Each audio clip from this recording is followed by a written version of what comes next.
27 সুজার পরে টাকা দিবেন কইছিলেন। হুজুরের বউ, আজকে না তোমার কর্জের চাল দেওয়ার কথা ছিল? ভাবি আর 2-1 দিন সময় দেওয়া যায় না? হাতে কিছু টাকা পাইছিলাম, এই টাকাটা দিয়ে দিলে ঈদের কেনাকাটা করতে পারব না। এত ঋণ থুইয়া আপনার কেনাকাটা করতে মন চাই কেমনি? আমার মেয়েটা ঈদের নতুন জামার আবদার করছে। অত কথা শুনতে চাই না, আজকে এখান টাকা না নিয়ে আমি যামই না। আপনি টাকা দিয়া দেন, দরকার হলে আমার না খায়া থাকবো। আপনার কত টাকা হয়েছে? আমার সব মিলে 2900 টাকা হয়েছে। এই নেন আপনার 2900 টাকা, আর এই নেন 100 টাকা। এইটা দিয়া চাউল কিনেন। চাউলের দাম 70 টাকা, আর 30 টাকা আর ফেরত দেওয়া যাবে না। আব্বা, আমার ঈদের জামা কিনে দিব না?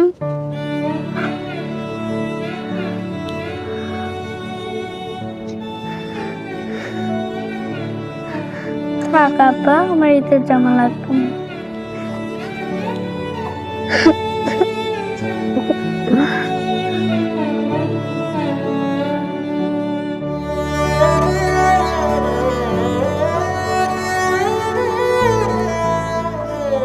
ঈদ মোবারক। কেউ ঈদ মোবারক বললে ঈদ মোবারক সাজাতে বলতে হয়। ঈদ মোবারক। তোমার কি মন খারাপ? না যাও বন্ধুদের সাথে খেলা করো। না, আমি খেলবো না। কেন খেলবা না? সবার নতুন জামা, খালি আমারই নাই। আব্বুর কাছে তো এখন টাকা নাই, টাকা হোক পরে জামা কিনা দিবে। আচ্ছা। তুমি কি রাগ করছো মা? না।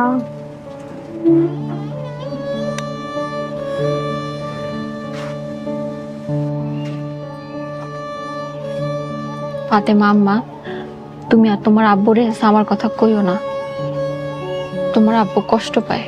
আচ্ছা। চলো আমরা ভিতরে যাই। না, আমি ভিতরে যাবো না, আমি এদিকেই বসবো। আচ্ছা ঠিক আছে।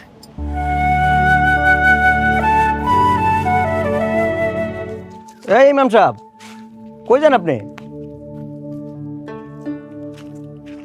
বাড়িতে যাই। কি ব্যাপার ইমাম সাহেব, আজকে যে ঈদের নামাজের পরে আমার বাড়িতে আপনার দাওয়াত, সেটা কি আপনি ভুলে গেছেন? না না, ভুলি নাই। তো না বলে চলেন, সভাপতির বাড়িতে আমরা এক লগে খানাটা খাই। আজকা খানা খাইতে পারব না।